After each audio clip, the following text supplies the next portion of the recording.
இன்றைக்கு அரசியல் களம் சூடாக இருக்கிறது உங்களுக்கு தெரியும். ஒரு பக்கம் எடப்பாடி பழனிசாமி பாவம் ஒரு ஊரா வந்துங்கிறாரு.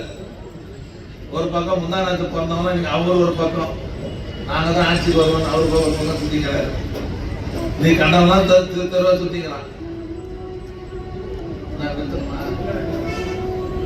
இன்னைக்கு அரசியல் களம் தமிழ்நாட்டில் சூடா இருக்குது. இன்னைக்கு நம்ம தலைவர் ஒரு நல்ல கூட்டணி, கொள்கை கூட்டணி, பலமான கூட்டணி அமைச்சிருக்கிறார்.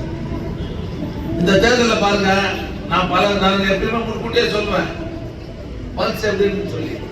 இந்த தேர்தலில் மிகப்பெரிய வெற்றியை பெற்று ஆட்சி அமைக்க போகிற ஒரே இயக்கம் திமுக தான், நம்ம கூட்டணி தான். மற்றெல்லாம் எடுபடாது. அதிமுக பொறுத்தவரையும் தனியார் இருந்த அவ்வளவு ஓட்டு அதிகமாக இருப்பான். எப்ப பிஜேபி கூட போய் சேர்ந்தானோ நீ வேணா பாரு, பல தொகுதிகளில் டெபாசிட் இருக்கக்கூடிய நிலை வரப்போது இருப்பாரு. நாங்களாம் ஆரம்பிச்சமா இறங்க முடியாது. அதனால எழுக வைத்தச்சில் தான் இருக்குது. என்ன பண்ண சொல்ற, நம்ம கட்சிக்கு 75 வயசு இல்லையா? நாம செய்த சாதனை யாரும் செய்ய முடியுமா? கலைஞர் செய்யாத சாதனை யாரும் நாட்டில் செய்ய முடியுமா? கலைஞருக்கு மறுவாக இருக்கிற நம்முடைய தலைவர் மாதிரி யாராவது சாதனை செய்ய முடியுமா? இவ்வளவு நம்ம பார்க்காத ஆள் யாரு? எவனையும் பார்த்தோம். நம்ம ஒழிக்கிற ஐச்சர் தான் அவனை நாம் பார்த்தோம். தமோத்தாண்டு பையன்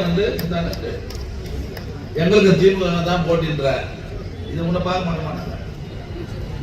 நான் வெள்ளக்காக்கா சொன்ன ஒரு கூட்டத்தில் ஞாபகம் இருந்தா இல்லையா? பார்த்துருக்கீங்க வாட்ஸ்அப்ல காஞ்சிபுரத்துல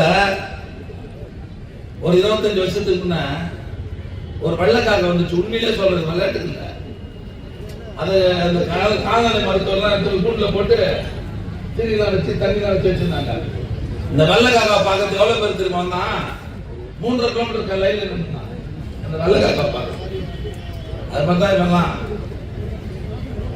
ஒரு நடிகர் சினிமால பார்க்கறனால நேரம் எப்படி இருப்பான்னு பார்க்கறது வருவான். அது நம்ம போவான், ஏடிஎம்கே இருந்து போவான், ரோட்ல போறவங்களாம் போய் பார்ப்பான்.